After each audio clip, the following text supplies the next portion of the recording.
Okay, so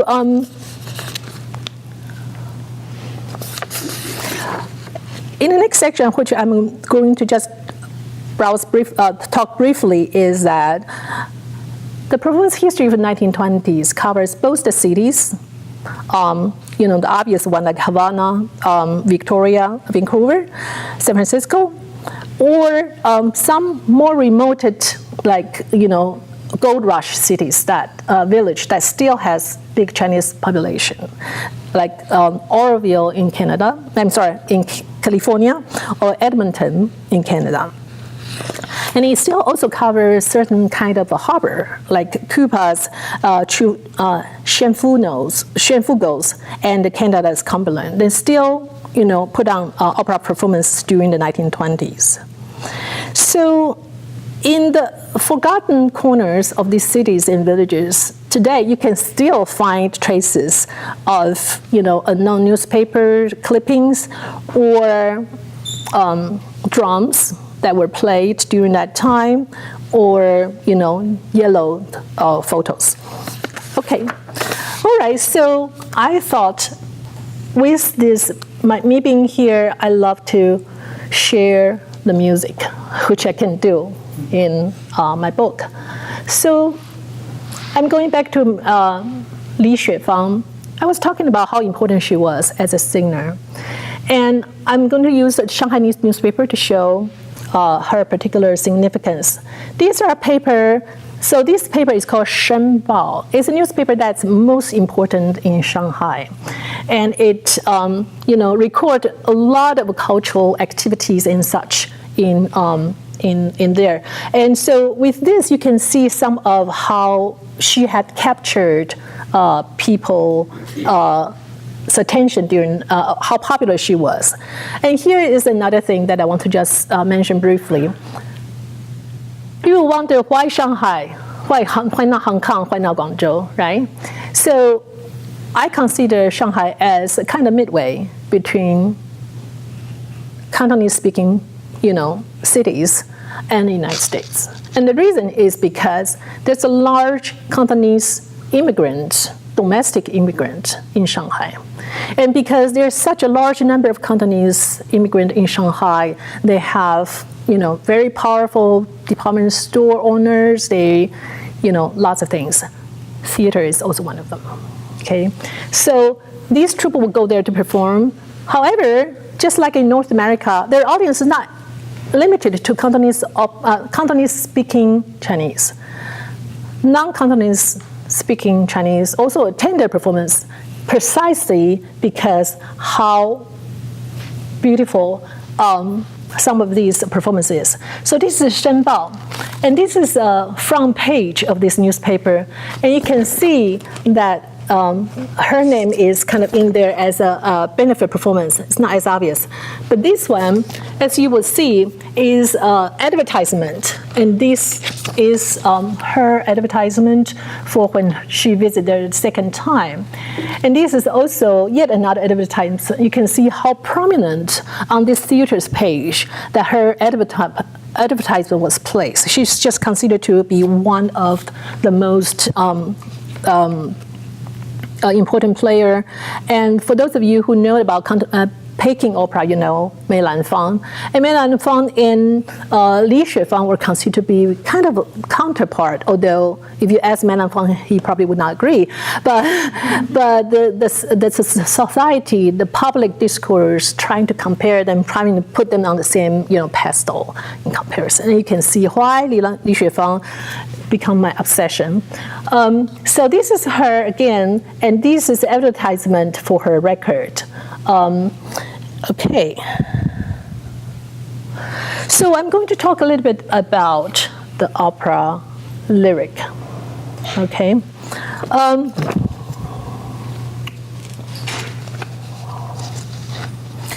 I'll read from my script. During this period, Cantonese opera was enjoyed by audiences of all age. The whole family or men doing manual work in laundries, canneries, or stores, or even passing time as general store, clubhouse, and community organization. I say this because I was talking to someone in LA, and I was talking about Cantonese opera, and he was writing about, Chinese American history, and he said, "Oh, I know. That's what my dad used to sing all the time when he was doing the laundry work." So it's part of life. Indeed, opera arias were an important form of musical utterance, I would say, as expression of mood, values, and feelings. Recording of opera songs could be heard everywhere, but they were also in print, in anthology, or in pamphlet that comes with recordings. And of course, sometimes on the playbills, they just print the whole lyric with a notation of the tune types. Yes, Cantonese opera arias are based on tune types, and there are existing tune families and types that Bell Young has written a book about.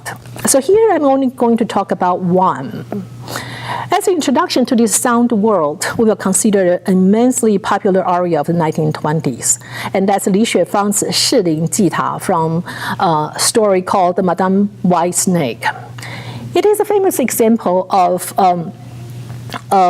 what they called Fan Xian Er Huang Man Ban aria type. And her performance style is considered to be the signature and historically important during that time. And there are several recordings that she made of these arias. I transcribed one of the recording for my book. My transcription doesn't really do justice to the finer point and salient feature of her performance, such as timbre variation, slides, and microtonal inflection. It transcribed just simply the basic melodic line as a way to facilitate understanding and discussion of the sonic feature. But let me talk about this aria type. This aria type is based on what they call the 10-word verse. So you have 1, 2, 3, 4, 5, 10 words in each line. And this is one line. I cut out some stuff. Never mind. So this, if you imagine, oops, let's go back. So this is one couplet. This is one 10-word line and another 10-word line. And they're kind of codependent, like antecedent consequent phrase kind of situation. But the important thing as a listening practice is to consider how they're divided. So the 10 words are divided into 3, 3, 2, 2, right? And in Chinese, it's called dun. So this is a dun. The phrase one is a dun, and this is a dun, and this is a dun, and so there are 4 dun, right? Dun in Chinese, it's hard to translate. It's kind of pause, but for lack of better translation, I just use the word phrase. And I use the word phrase also because there's an ending to each of them, all right? So you see 3 syllables, 3 syllables, 3 syllables, and 2, 2. This is the basic. You will see that here we add another padding words. And there are padding words all over the place. So sometimes you look at this line, there are actually more than 10 words, but the structure is basically a 10-word structure. And so the couplet has rhyme, like a rhyme with the end of the second line. So this rhyme was this, right? So this is couplet 1 and this couplet 2. You get what I'm talking about here? Yeah? Okay. And the next one is a little bit harder to decipher, but let's try. This is as a theorist, trying to do something with this aria. Theorists in the room sympathize with me. It's nothing like the real music in the sense that it's a prototype. Okay, so here you can see the syllable goes like this: 1, 2, like this, and 4, 5, 6, like this, right? And then you have 7, 8. But what's important here is that phrase 4 always starts in the middle of the bar, so it has a character to it that's very, interesting in terms of how 3 and 4 combine. And that's the upper line, the first of the couplet. And this is the second, and it goes, again, beginning together. But you see phrase 2 here shift to the middle. And then phrase 3 again start in the same way as that, and phrase 4 ends in the same way. Okay, so this goes to show that there's a certain kind of a metrical structure associated with this that affect the way we hear it and the way the music bond together. Now, this looks very simple, right? And if I tell you this is the tune type, a lot of areas based on, you say, what is there to do, right? It's so boring. Well, not that easy. Independently, each phrase can be expanded 10 times. So phrase 1 can be so elaborated. But with the phrase 1, it basically keeps that structure. And phrase 2 can be expanded very much as well, right? So, in other words, the ways in which it augments each segment kind of differs, depends on what elaborate singing style or melisma that the singer trying to do. And on top of that, phrase 4 typically goes endless. It goes just on and on and on and on and on and on, right? So I have a bad news for you. How many bars are here? 8 bars, right? And we're going to listen to it. You'll find I lied to you because it has 36 bars in her singing. And that goes to show that there's certain character that's associated with these arias. It's just very, very fascinating. Okay, before I play it, let me just get you to see the lyric as a whole. So this is total of the lyric, so that has 5 couplets. And here I divide I do it differently, different from this first one. I translate the words into English so that they are not just syllable. They're actually, give you a sense of what this is all about. So since we are going to listen to the first 2 verses, the first couplet, let's take a look. Before any words could be uttered, I no longer could control tears rushing down my face, and I drown in sorrow. Calling out to you, shielding my sound, now listen carefully to your mother's words. So that's the first 2. And as you can see on the right, I have 3, 3, 2, for those who just can count the characters. And so 3, 3, 2, 2. And the red is the rhyme words, right? Oh, actually, this doesn't rhyme. This and this rhyme, right? And so 叫一声, 3, 3. You can see that here makes some change, right? So these is not 2, but those are padded words. The 2 padded words are actually in the middle. The first and the fourth words are actually the crucial word, and that's that. And this is the next one. Okay, you ready? So unfortunately, it's going to be a bit soft, so let's try to hear it. So what you will hear, I want you to just be keenly aware, is that you have here 1, 2, 3, you can hear ending, and then 4, 5, 6 in ending, and there'll be a break, interlude, which is a typical place for the interlude, and then you have a 2, 2. Okay, let's listen to it.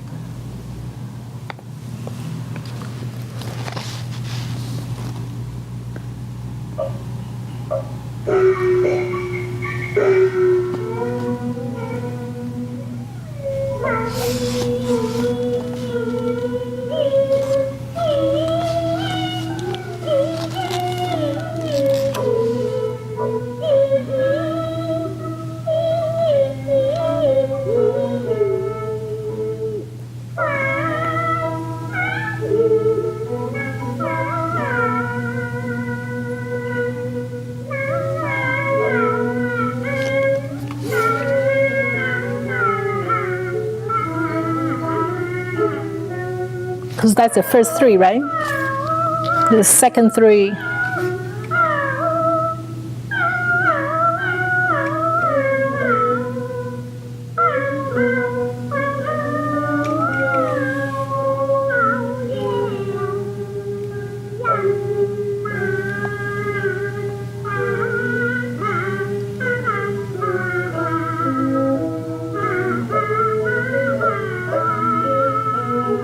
So It's the end of the second phrase. We're now moving on to the third phrase.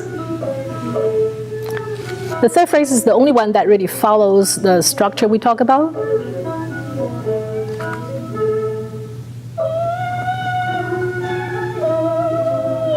So they're equal as the prototype was. See this coming in the middle of the bar?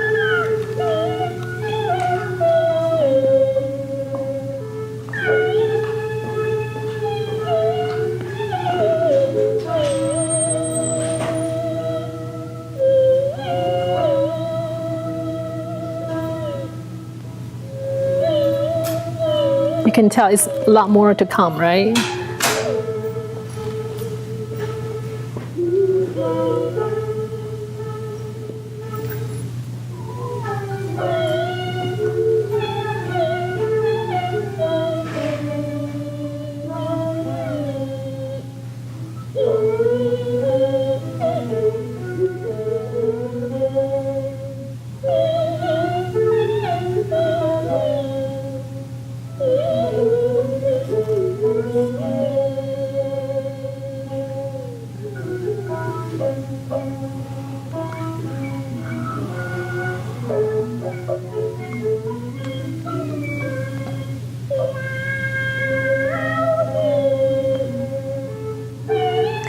So you see, when it augments one phrase, it doesn't always augment according to proportion, but the downbeat is always where it should be for the beginning of that.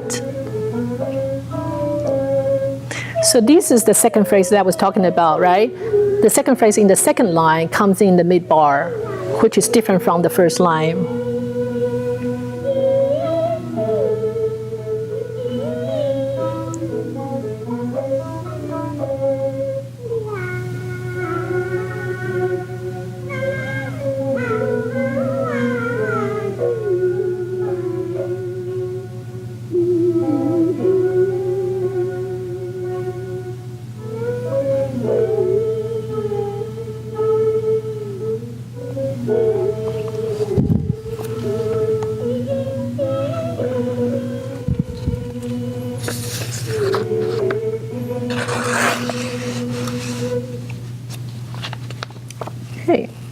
So that's that for the first couplet, and that's 36 bars.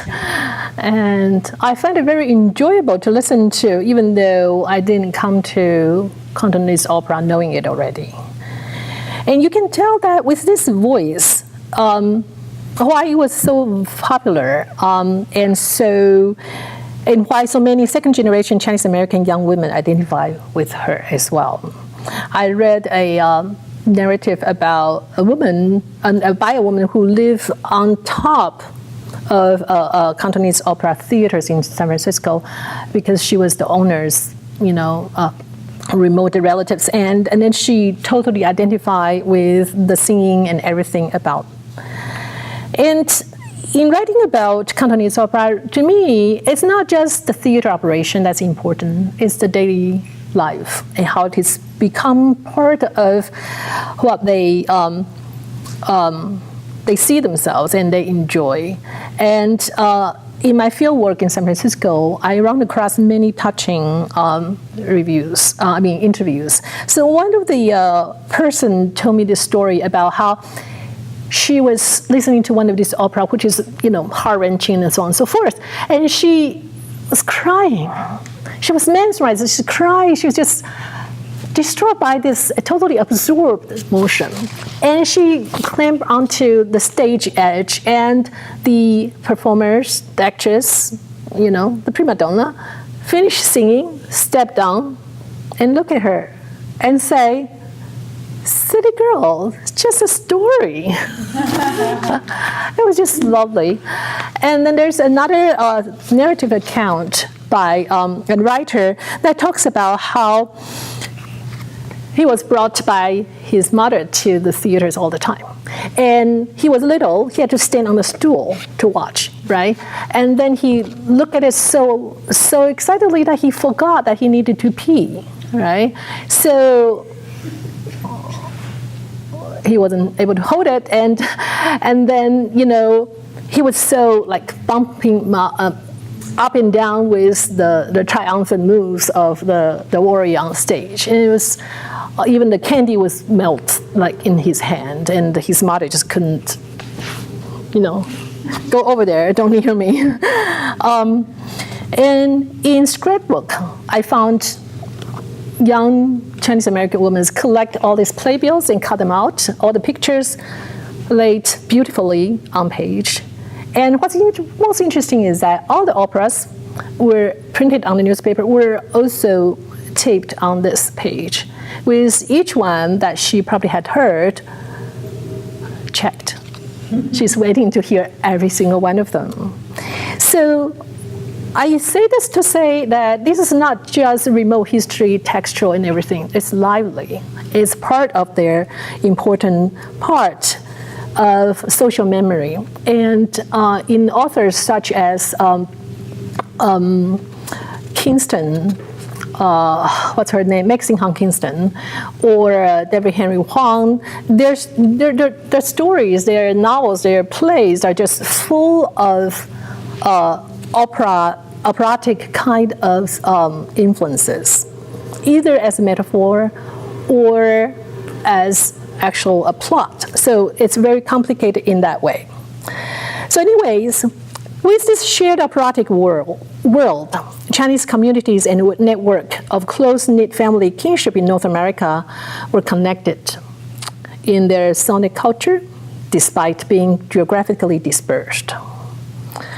How am I doing on time? Should close up? Okay, all right. Cutting 2 pages. So in North America, Cantonese opera set root as theatrical entertainment, much like other immigrant theaters in the United States. As the only prominent public entertainment in Chinese community, its performance did not just attract immigrants who attend out of nostalgia. With its popularity and stellar performers, Chinatown theaters attract new audience to Cantonese opera as well. Those who attended because they were the talk of the town, those who attended for the Chinese identity is symbolized, and last but not least, the second generation Chinese American for whom theaters were everything from playground to education. Therefore, from tycoon, merchants, store owners to laborers, and from women to children, audience of all ages and professions form the basis of theater's audience.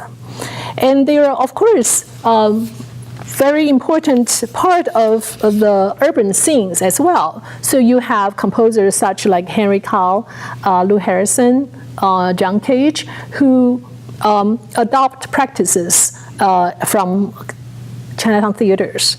And there are also drums in Chinese theaters that are adopted in early jazz. So the influence really goes on in many ways as this kind of urban culture. And the star performance that we start to talk with also have changed.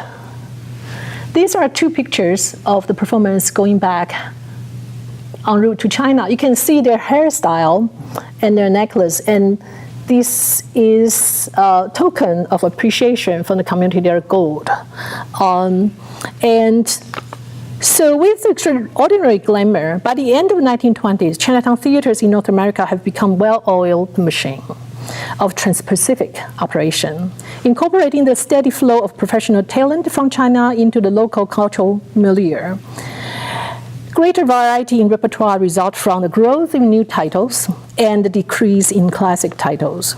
A mixture of modern hybrid of classic and modern or other novel productions were frequent and popular. In the 30s, the same well-oiled machine would work to generate the earliest Chinese American cinema. But I will leave that fascinating story to another day. Thank you.